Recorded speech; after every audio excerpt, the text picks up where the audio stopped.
오늘 함께 나눌 말씀은 요한복음 14장 1절에서 6절 그리고 이어서 15절에서 24절 말씀입니다. 요한복음 14장 1절에서 6절 말씀, 제가 가진 성경 172면, 신약성경 172면과 173면 그리고 174면입니다. 앞에 스크린을 참조하시고 먼저 14장 1절부터 6절까지 함께 읽도록 하겠습니다. 너희는 마음에 근심하지 말라. 하나님을 믿으니 또 나를 믿으라. 내 아버지 집에 거할 곳이 많도다. 그렇지 않으면 너희에게 일렀으리라. 내가 너희를 위하여 거처를 예비하러 가노니 가서 너희를 위하여 거처를 예비하면 내가 다시 와서 너희를 내게 영접하여 나 있는 곳에 너희도 있게 하리라. 내가 어디로 가든지 그 길을 너희가 아느니라. 도마가 이르되 주여 주께서 어디로 가시는지 우리가 알지 못하거늘 그 길을 어찌 알겠사옵나이까? 예수께서 이르시되 내가 곧 길이요 진리요 생명이니 나로 말미암지 않고는 아버지께로 올 자가 없느니라. 아멘. 네, 또 15절부터 24절까지 한번 같이 읽겠습니다. 15절부터 너희가 나를 사랑하면 나의 계명을 지키리라. 내가 아버지께 구하겠으니 그가 또 다른 보혜사를 너희에게 주사 영원토록 너희와 함께 있게 하리니 그는 진리의 영이라. 세상은 능히 그를 받지 못하나니 이는 그를 보지도 못하고 알지도 못함이라. 그러나 너희는 그를 아나니 그는 너희와 함께 거하시며 또 너희 속에 계시겠음이라. 내가 너희를 구와 같이 버려두지 아니하고 너희에게로 오리라. 조금 있으면 세상은 다시 나를 보지 못할 것이로되 너희는 나를 보리니 이는 내가 살아있고 너희도 살아있겠음이라. 그날에는 내가 아버지 안에 너희가 내 안에 내가 너희 안에 있는 것을 너희가 알리라. 나의 계명을 지키는 자라야 나를 사랑하는 자니 나를 사랑하는 자는 내 아버지께 사랑을 받을 것이요 나도 그를 사랑하여 그에게 나를 나타내리라. 가룟 아닌 유다가 이르되 주여 어찌하여 자기를 우리에게 나타내시고 세상에는 아니하려 하시나이까? 예수께서 대답하여 이르시되 사람이 나를 사랑하면 내 말을 지키리니 내 아버지께서 그를 사랑하실 것이요 우리가 그에게 가서 거처를 그와 함께 하리라. 나를 사랑하지 아니하는 자는 내 말을 지키지 아니하나니 너희가 듣는 말은 내 말이 아니요 나를 보내신 아버지의 말씀이니라. 아멘. 아멘. 할렐루야. 네, 아멘. 성도님들 얼굴을 보는 것 자체가 참 큰 행복인 것 같습니다. 함께 예배드릴 수 있고 하나님 말씀 함께 나눌 수 있는 이 귀한 복된 자리에 주님의 임재가 풍성하고 또 주님의 은혜가 풍성하기를 소원합니다. 1999년에 그러니까 지금부터 한 17년 전이죠, 그렇죠? 17년 전에 개봉한 영화 중에 Runaway Bride라는 영화가 있었습니다. 혹시 보신 분 계세요? Runaway Bride. 네.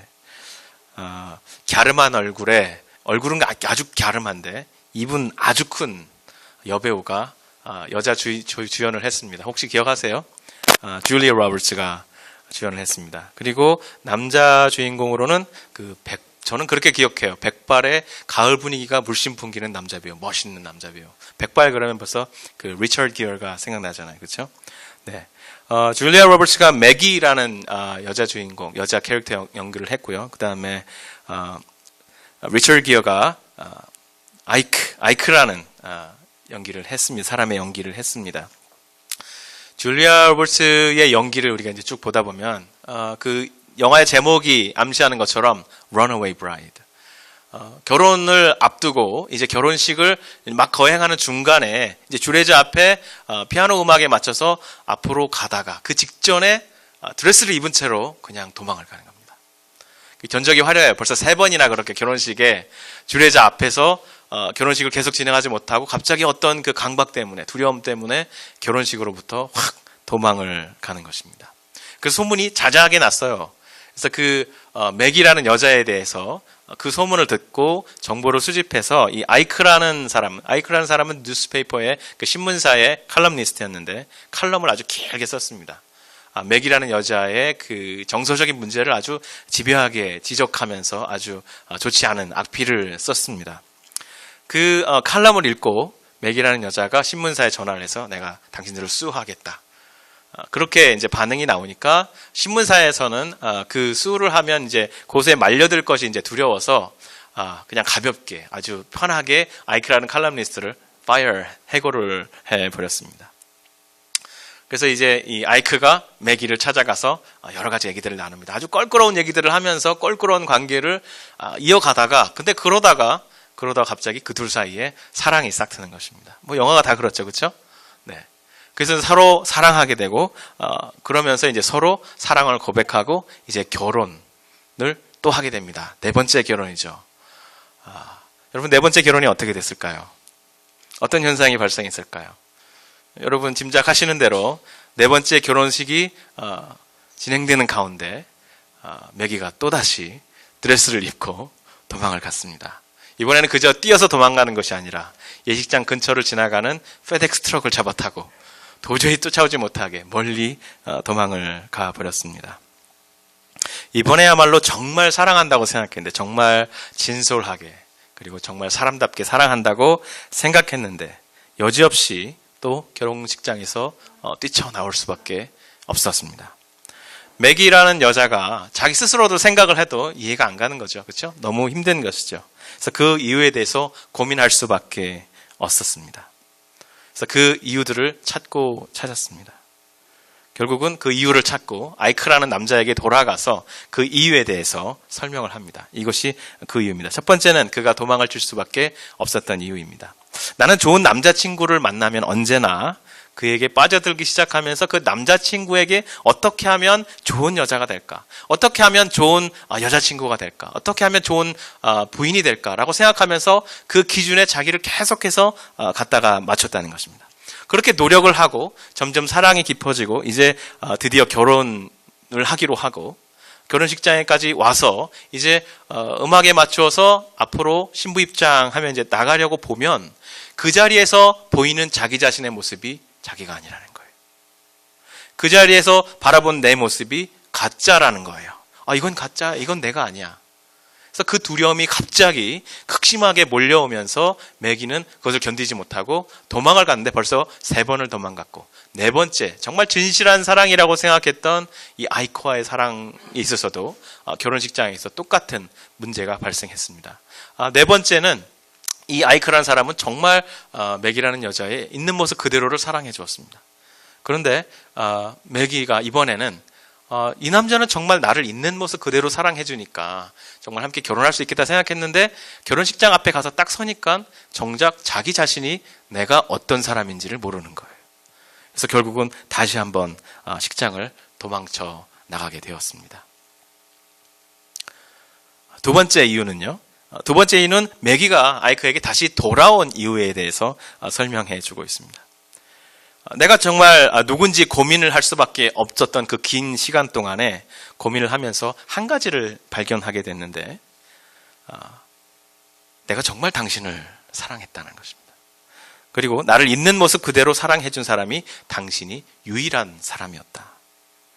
그리고 그래서 당신 앞에서는 꾸며지고 뭔가 치장된 모습이 아니라 정말 나 있는 모습 그대로 나일 수 있었다라고 고백을 하면서 내가 만약에 당신을 잃으면 우리는 분명히 다시 한번 싸우게 될 테고 우리는 분명히 다시 한번 어려움을 겪게 될 테고 우리는 분명히 이 결혼은 뭔가 잘못됐어라는 후회를 또 하게 되겠지만 그러나 만약에 내가 당신에게 지금 고백하지 않는다면 나는 평생을 후회할 것입니다 라고 말을 하면서 당신이 나에게 유일한 사람이었다는 것을 알게 되었습니다. 그리고 다시 가서 사랑을 고백하고 결혼을 드디어 하게 되었다는 것입니다.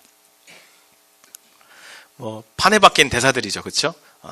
당신이 나에게 유일한 사람이에요. 너 아니면 안 돼. 당신 아니면 안 돼요. 이런 대사들 여러분 우리가 영화를 보다 보면 계속해서 나오는 대사들이지 않습니까? 그런데 여러분 이 대사에 정말 사랑의 진리가 담겨 있잖아요. 그렇죠? 여러분 혹시 지금 부부 함께 앉아 계신 분들을 한번 바라보세요. 얼굴을 바라보면서 당신 아니면 안 돼요 라고 말할 수 있는지 한번 생각해 보세요. 정말 그렇습니다. 당신 아니면 안 돼. 그런 사람들입니다. 여러분 또 우리 성도들을 한번 바라보세요. 이 공동체에 하나님께서 보내주신 이 귀한 성도들. 우리에게 서로가 말할 수 있습니다. 성도님 아니면 안 돼요. 정말 소중하신 분이십니다. 이렇게 말할 수 있습니다. 오늘 집에 돌아가시거든 남편분에게, 아내분에게, 자녀들에게, 또 부모님에게, 또 어머니에게 고백하시기 바랍니다. 당신 아니면 안 돼요. 자녀들에게, 얘들아 정말 너희가 없었다면 어떻게 지금까지 살았을까? 저희 가연이가 계획하지 않은 상태에서 하나님께서 주신 선물이거든요. 지금 생각하면 이 녀석이 없었으면 어땠을까? 라는 생각이 들어요. 저희 아내가 넷째를 가졌다는 얘기를 장모님께 전화를 했을 때 장모님 심장이 갑자기 바닥에 뚝 떨어지셨대요. 안 그래도 힘든데 넷째를 가졌다니. 저희 아버님도 너는 어쩌려고 그러니? 저보고 그러셨는데 지금 생각하면 가연이가 없었다면 어땠을까? 그런 생각이 들어요. 그죠? 여러분 어머님 없었으면 제가 어떻게 이 세상에 나왔겠어요? 어떻게 지금까지 살았겠어요? 여러분 오늘 가서 이 소중한 사람들에게 다 사랑을 고백해 보시기 바랍니다. 오늘 14장의 첫 세 절이요. 1절부터 3절까지를 쭉 보면요. 이것이 13장의 마지막 절과 연결되어 있다는 것을 볼 수 있습니다. 13장의 마지막 절. 예수께서 대답하시되 내가 나를 위하여 내 목숨을 버리겠느냐? 내가 진실로 진실로 내게 이르노니 다 굴기 전에 내가 세 번 나를 부인하리라. 예수님께서 지금 내가 가는 길을 너희는 나를 따라올 수 없다. 그러나 나중엔 따라올 것이다. 지금은 따라올 수 없다라고 말하는 베드로에게 말하였는데 베드로가 그 얘기를 듣고 주님 왜 못 따라간다는 것입니까? 따라가겠습니다. 주님이 정말 어려운 길을 가신다면, 정말 목숨을 내놓아야 하는 길을 가신다면 제가 그 길을 대신 가겠습니다. 제 목숨을 내놓겠습니다. 라고 고백했을 때 예수님께서 베드로에게 말했습니다. 내가 목숨을 내놓겠다고? 내가 다 굴기 전에 오늘 새벽에 3번이나 나를 부인할 것이다. 없어서는 안 된 대딸이 막 울고 있네요. 다 굴기 전에 내가 3번이나 나를 부인할 것이다. 유다가 나를 배신하고 나갔는데 너도 나를 배신할 것이다. 그렇게 말을 한 것이죠. 아마 제자들 사이에서도 성경에 나오는 여러 가지 이제 모습들을 보면 제자들 사이에서도 베드로는 수제자로서 인정을 받았던 것 같아요. 그런 수제자에게 주님께서 가장 아끼고 또 가장 많은 것을 가르쳐 주려고 노력하시고 또 가장 잘 이해하고 주님을 가장 많이 사랑하는 수제자도 위험한 순간에 절체절명의 시기에 와서는 주님을 부인할 것이다. 그것도 3번이나 부인할 것이다 라는 예언의 말씀을 주님께서 하신 것을 듣고 제자들이 패닉이 된 겁니다. 베드로가 저렇다면 나는 과연 우리 주님께서 죽음의 길을 가시면 저분에게 내가 의리를 지킬 수 있을까?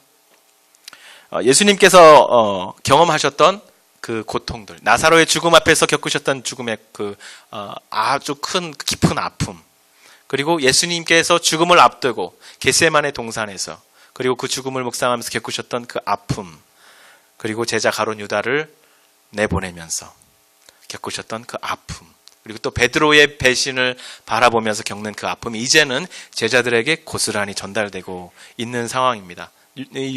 사도 요한이 아주 기가 막히게 이 복음서를 써놨어요. 예수님께서 이모셔널리 괴로워하는 그 괴로움이 이제는 예수님이 이제 준비를 하시고 이제 떠날 때가 되셔서 나는 이제 떠난다 라고 말씀하시는 그 순간부터 그대로 제자들에게 옮겨가는 거예요.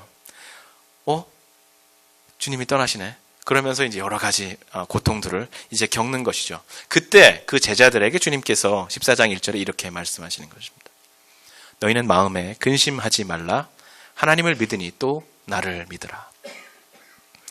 내가 이제 곧 너희를 떠날 거라는 사실에는 변함이 없지만, 그리고 지금은 너희들이 그 길을 따라올 수 없지만, 그것은 내가 떠나는 것은 너희를 버리는 것이 아니라 너희가 거할 처소를 준비하고 다시 돌아오려는 것이다. 그리고 돌아와서 너희를 영접하여 내가 있는 곳에 너희도 있게 하려는 것이다. 이렇게 말씀을 해 주신 것입니다. 우리에게 아주 익숙한 말씀이에요. 그렇죠? 대체로 이 말씀을 사람들은 예수께서 천국에 가셔서 천국의 맨션을 다 준비한 후에 그 다 준비해 놓은 맨션에 우리를 불러들이기 위해서 우리에게 오실 것이다. 재림하실 것이다. 이렇게들 많이 이해를 하고 있습니다. 이 세상에서 렌트비 내느라 계속 고생하고 있는데, 안 그래도 몰기지 내느라 힘들어 죽겠는데, 이제 천국에 가면 나를 위해서 멋진 맨션이 있단다. 빨리 천국에 가야 되겠다. 천국은 얼마나 아름다운 곳일까? 그런 상상들을 하게 되는 것이죠. 그래서 KJV 성경에 보면 옛날 어른들이 즐겨보시던 KJV 성경에 보면 실제로 그 거할 곳, 거처할 곳을 마련하고 올 텐데 그 거처할 곳을 맨션이라고 번역을 했어요. 아주 거대한 저택이죠. 저택이라고 번역을 했어요. 그래서 우리가 그 성경을 읽으면서 방은 몇 개나 될까? 얼마나 아름다울까? 얼마나 많은 하인들이 거기를 도와다니면서 나의 수종을 들어줄까라는 생각을 하게끔 번역을 해 놓았습니다. 그러나 여기에는 우리가 많은 오해를 하게 되는 함정이 있습니다. 예수님께서 오늘 이 말씀에서 의미하시는 것, 그가 가셔서 우리의 거처를 준비하신다는 것, 오셔서 우리를 그리로 데려가신다고 말씀하신 것은 어떤 의미가 있을까? 오늘 한번 생각을 해 보았으면 좋겠습니다. 그 첫 번째 오해의 측면입니다. 이 말씀을 자칫 잘못 이해하면 우리를 구원하시는 하나님의 사역에 어떤 부족함이 있는 것이 아닌가라는 고민을 하게 돼요. 하나님이 우발적으로 우리를 구원하겠다고 결심한 것은 아닌가라는 생각을 하게 된다는 말이에요. 왜냐하면 마치 천국의 공사가 시작은 되었지만 아직 완성이 되지 않아서 내 집이 아직 지어지지 않았단다. 그래서 주님께서 가셔서 그 공사를 다 마무리하고 나서 내 집이 다 지어지면 그때서 나를 부르러 오신단다라는 생각을 하게 되는 것입니다. 그렇게 주님께서 우발적으로, 도발적으로 갑자기 우리를 구원하려고 계획을 하셨을까라는 생각을 해보면, 만약에 그렇게 생각을 하게 된다면 주님께서 우리를 구원하시는 하나님의 능력에 대해서 우리가 의심할 수 있는 거리가 생기게 되는 것입니다.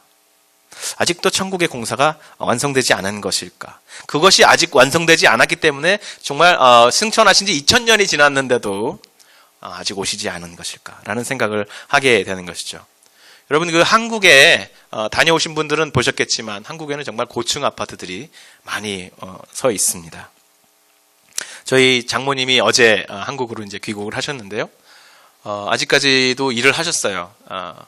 공장에서 이제 좀 약간 관리 일을 하시면서 일을 하시는데, 그 일을 하시면서 조금씩 모아서 아파트 청약을 하나를 하셨어요. 근데 그 아파트의 시공사가 그만 부도를 내버린 겁니다. 그래서 부도가 나는 바람에 아파트의 그 시공 소유주가 이리 갔다가 저리 갔다가 이렇게 토스를 하면서 아파트가 올라가지 않고 중간에서 멈춰버렸어요. 그래서 이것을 해약을 해야 될까? 해약을 하지 말아야 할까? 고민을 하다가 수백만 원을 손해를 보고 해약을 했습니다. 근데 해약을 한 게 훨씬 다행이었어요. 그걸 가만히 있었으면 결국에는 이 아파트가 아직도 올라가지 못하고 있는 상황인 거죠. 몇 년이 지났는데. 이렇듯 오늘 본문의 말씀을 잘못 이해하면요, 하나님의 구원 사역이 마치 이 부도 나버린 아파트처럼 부도 나는 거 아니야? 하나님 나라가 다 지어지지 않아서 지금 부도 나는 거 아니야? 그래서 안 오신 거 아니야? 라는 이런 의심을 할 수조차 있는 그런 오해를 하게 된다는 것입니다. 사실 이 말씀은 주님께서 가셔서 천국의 공사를 위해서 내가 첫 삽을 빨리 떠야 공사가 시작된다, 그렇게 말씀을 하신 것이 아니었습니다. 이것은 하나님께서 우리를 구원하시기 위해서 이미 다 준비해 놓으신 하나님의 나라, 이미 완성되어 있는 하나님의 구원, 때가 참에 드디어 완성이 되고 준비가 완벽하게 되어서 예수께서 오신 그 완성된 하늘나라에 주님께서 가서 마지막에 테이블 끊는, 그러니까 시공식이 아니라 준공식에 주님께서 십자가의 지골 가시는 일이 준공식에 해당되는 것이라고 우리에게 말씀해 주고 있는 것입니다.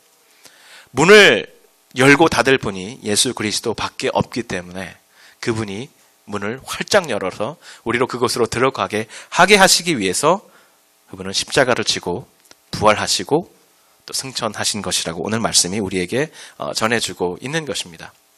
갈라디아서 4장 4절에 보면 예수께서 이 땅에 오신 것 자체가 이미 때가 참에 오셨다고 말씀해주고 있어요.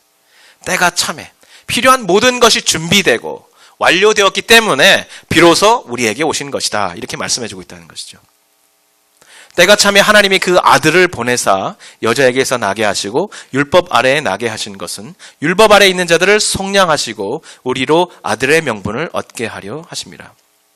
그래서 요한복음 3장 16절에 하나님이 세상을 이처럼 사랑하사 독생자를 주셨으니 이는 저를 믿는 자마다 멸망하지 않고 영생을 얻게 하려 하심이라.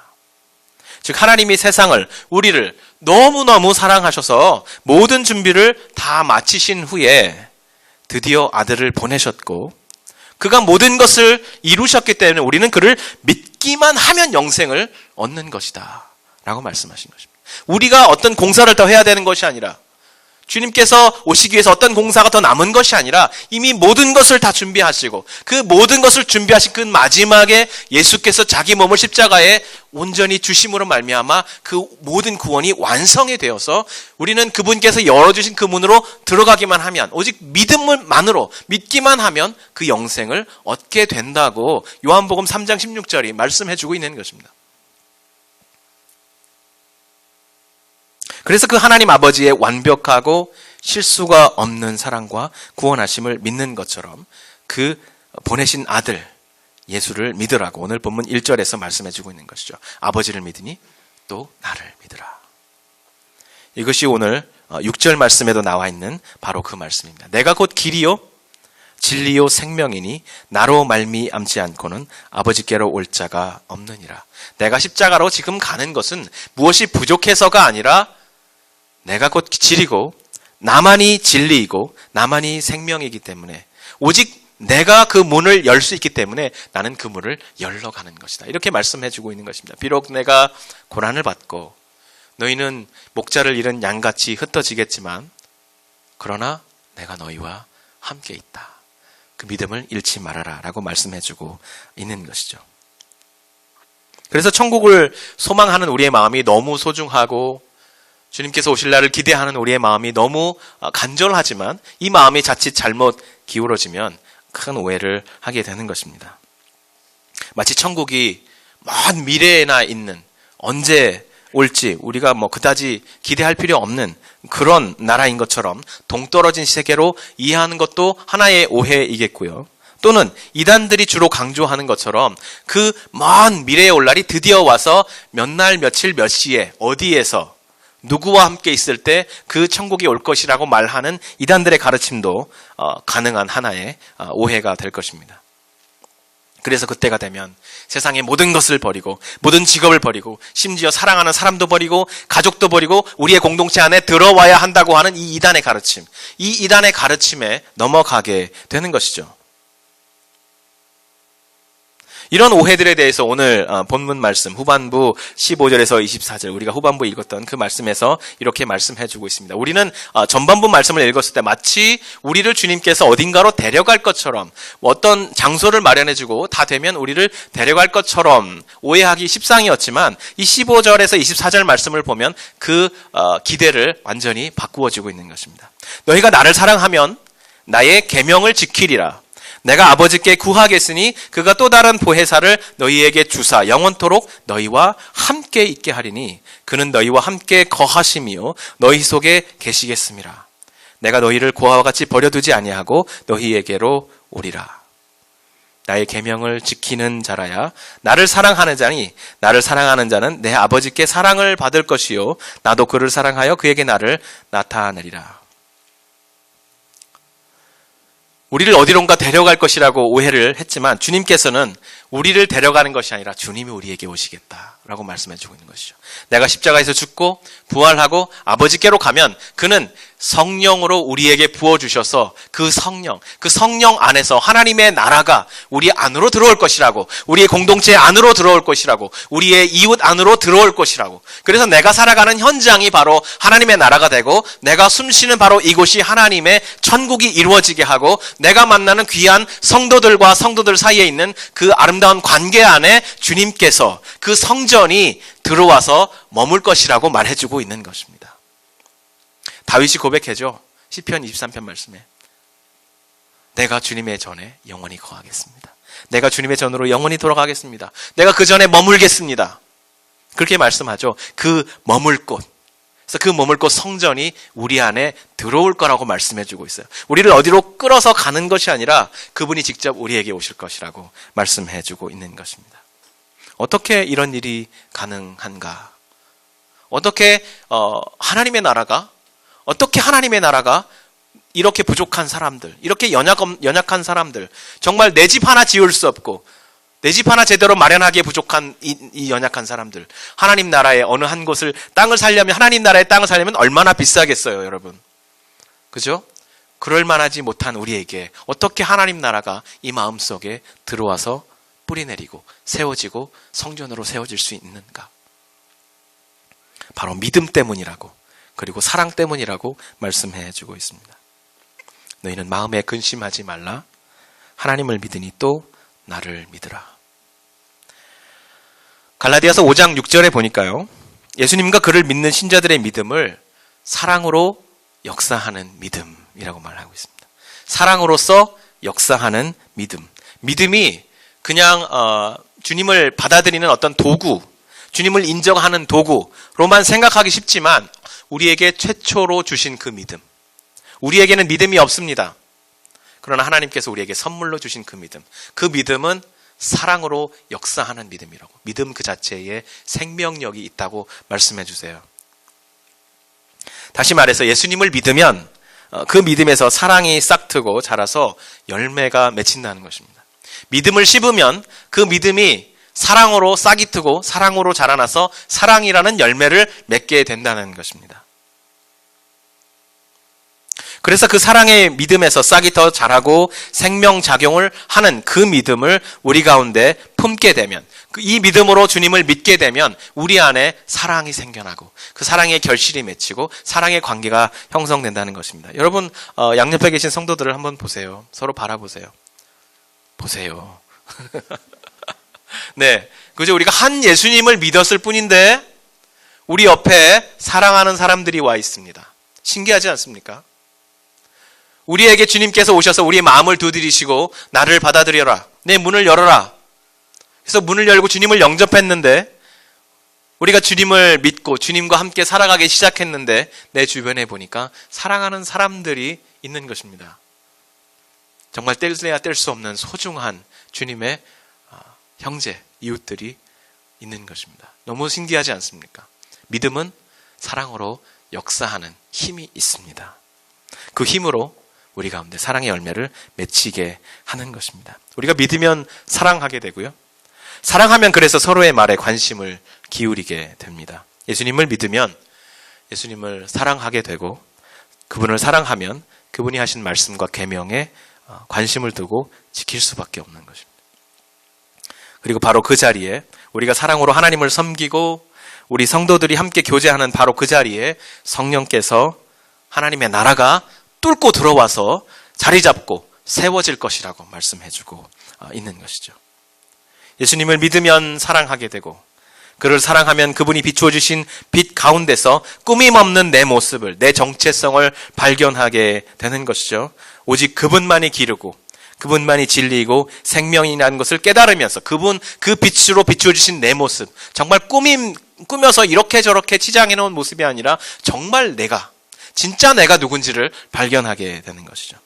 Runaway Bride라는 영화에서 매기가 자기를 그대로 있는 것으로 인정해주는 그 아이클에 향해서 정말 이 사람의 사랑 안에서 그 사랑 때문에 자기를 발견하게 되는 것처럼 예수 그리스도께서 우리에게 오셔서 정말 우리를 있는 모습 그대로 사랑하시고 아직도 죄인인 우리를 품어주신 그 사랑으로 말미암아서 그분과 그 사랑 안에서 그분을 깨닫게 되고, 그분이 누구인지 알게 되고, 내가 누구인지 알게 되고, 그분을 사랑할 수 있게 되는 것입니다. 그렇잖아요, 여러분. 서로 사랑하는 사람, 정말 헤어질 수 없는 연인은 보면 헤어지고 만나고 헤어지고 만나고 하다가도 마침내 드디어 다시 만나서 난 당신 아니면 안 되겠어요. 나는 너 아니면 안 돼. 이렇게 고백을 하고 결혼을 하지 않습니까? 우리도 주님과 만나고 우리 삶 속에서 여러 가지 질곡을 경험하지만 결국에서 우리는 주님과의 관계 안에서 발견하게 되는 것이죠. 주님 말고는 안 됩니다. 주님이 없으면 안 됩니다. 주님만 길이고 주님만 진리이고 주님만 생명입니다. 이렇게 고백하게 되는 것입니다. 염려와 두려움이, 아픔이 늘상 존재하는 그 현실 한가운데서 예수 그리스도께서 초대하신 그 믿음을 가지고 살아가면서 우리는 주님만이 우리의 길이라는 것을 고백하게 되는 거죠. 발견하게 되는 거죠.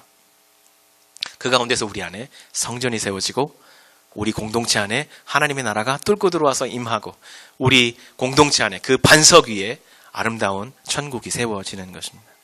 주님께서 오늘 우리에게 말씀하시는 것은 이 세상을 떠나서 어디론가 가서 탈속해서 어떤 고립된 상황에서 무언가를 하라고 말씀하시는 것이 아닙니다. 있는 그대로의 우리의 삶의 현장에서 주님께서 하나님의 나라를 체험하라고 말씀해주고 있는 것입니다. 그러고 보니 오늘 마더스데이네요. 지난주에 몇 가지 정도 신방을 하면서요, 제가 참 은혜를 많이 받았습니다. 성도의 삶의 자질을 찾아가 보니까 누군가의 엄마가 된다는 것, 누군가의 리더가 된다는 것, 누군가를 사랑하는 그 자리에 서 있다는 것, 참 어렵고 쉽지 않은 일이라는 것을 발견하게 되었습니다. 그리고 또 한 가지는 너무 감사한 것이 우리 성도님들의 삶 속에서 제가 발견한 것은 참 목사보다 목회를 잘하신다라는 생각을 많이 했어요. 참 자기 사업체에 있는 직원들의 그 삶을 돌봐주면서 직원들이 아픔이 있는 그 아픔들을 다 챙겨주면서 정말 그 안에서 정말 이 안에서 목회를 하고 계시구나. 이 안에서 삶의 현장에서 자기와 만나는 사람들에게 정말 하나님의 나라를 보여주고 있구나. 정말 멋지다. 목사보다 더 목사다운 분들이다. 정말 목사보다 더 영적인 부모다운 분들이다.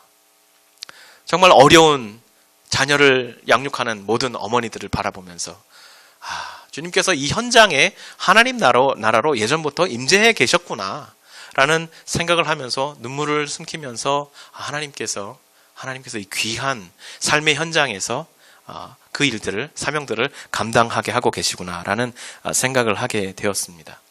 우리가 한 가지 깨달아야 할 사실은 하나님 나라라는 것이 이 세상을 떠난 어딘가에 분명히 우리에게 주님께서 언젠가는 우리를 들러 올리시겠지만, 언젠가 하나님 나라가 우리에게로 임하게 하시겠지만, 그러나 오늘에 임하는 하나님 나라가 없이 미래에 임하는 하나님 나라는 것은 없다는 것을 우리가 분명히 알아야 하는 것입니다.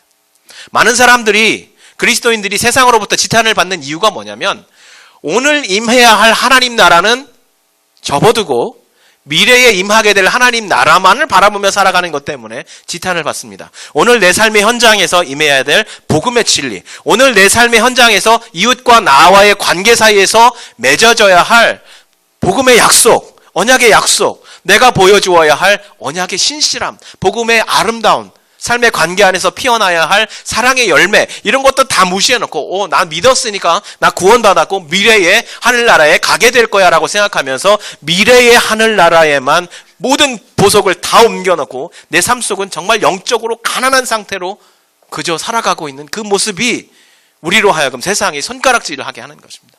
오늘 내가 살아가는 자리에 하나님 나라가 없다면 제가 감히 말씀드리건대 미래에 올 하나님 나라도 없는 것입니다. 하나님 나라가 정말 나에게 진실이라면, 정말 사실이라면, 정말 감격스럽게 다가오는 현실이라면 오늘 내가 살아가는 이 자리에, 오늘 이 교회에 우리가 서로 바라보며 웃으며 얼굴만 봐도 기쁘고 사랑이 넘치는 이 자리에 하나님의 나라가 있어야 하고, 내 안에 하나님의 나라가 있어야 하고, 내가 사랑하는 내 아내와 내 아이들과 부모님을 바라보면서 하나님의 나라가 있어야 합니다. 내가 세상에 나가서 일하는 동안 내가 만나는 사람들, 그들과 만나는 그 관계 안에서 하나님의 나라가 임해야 합니다. 쉽지 않습니다. 어렵고 우리에게 상처가 될 수도 있습니다. 그러나 주님께서 바로 그 자리에 내가 임재하겠다고, 그곳이 나의 하나님 나라를 세울 곳이라고 우리에게 말씀해주고 있는 것이고, 그렇게 약속해 주셨고, 그것이 바로 성령의 사역이라고 계속해서 우리의 마음을, 우리의 삶을 두드리고 계신 것입니다. 오늘의 살아가는 이 현장에 하나님의 나라가 없다면, 미래에만 하나님의 나라가 있다는 것은, 이것은 논리적인 비약이에요. 주님께서 그런 하나님의 나라를 우리에게 가르쳐 주신 적이 없어요. 주님께서 말씀하시기를 내가 있어야 할 그 처소를 마련하는데, 그 처소는 이미 준비되어 있는, 이미 완벽하게 준비되어 있는 하나님의 나라다. 내가 십자가를 지고 부활하고 하나님께 승천하고 그러고 나서 너에게 보여줄 그 성령, 그의 보혜사 성령이 너에게 임하시면 그 하나님의 나라로 너희를 끌어서 올리는 것이 아니라, 신학적으로, 영적으로는 우리를 끌어서 하나님의 보좌 앞에 데리고 가겠지만, 우리의 삶의 현실에 있어서는 그 하나님의 나라가 바로 내 발 위에 세워져야 하는 것입니다. 내 가슴에 세워져야 하고, 내가 잡은 그 손에 세워져야 하는 것입니다. 이 하나님의 나라가 성도님의 삶의 현장 가운데, 지금 이곳에, 그리고 만나는 사람들마다 세워지기를 소원합니다. 직장에 가서 만나는 사람들, 일터에서 만나는 사람들, 여러분 사업처를 하시거든 사업에서 오는 손님들마다 이 사람은 얼마짜리, 이 사람은 얼마짜리, 그렇게 하지 마시고 사업체에서 만나는 바이어들, 커스터머들, 이 사람은 사람으로 보지 않고 일로 보는 그런 너무 어떻게 보면 이 세상의 삶으로서 너무 자연스러운 우리의 모습이지만 주님께서 만약에 그 자리에 내가 나의 나라를 세우겠다라고 말씀하시면 우리가 만약에 그것을 말씀을 순종하지 않는다면 우리는 하나님의 귀한 사명 하나를 잃어버리는 것입니다. 하나님의 나라가 세워질 소중한 자리 하나를 잃어버리는 것입니다. 바로 그 자리에 주님께서 오늘 임재하시겠다고 말씀하고 계시고 우리는 그분께 순종하겠다고 고백하는 귀한 예배의 자리, 귀한 고백의 자리 되기를 주님의 이름으로 축원합니다.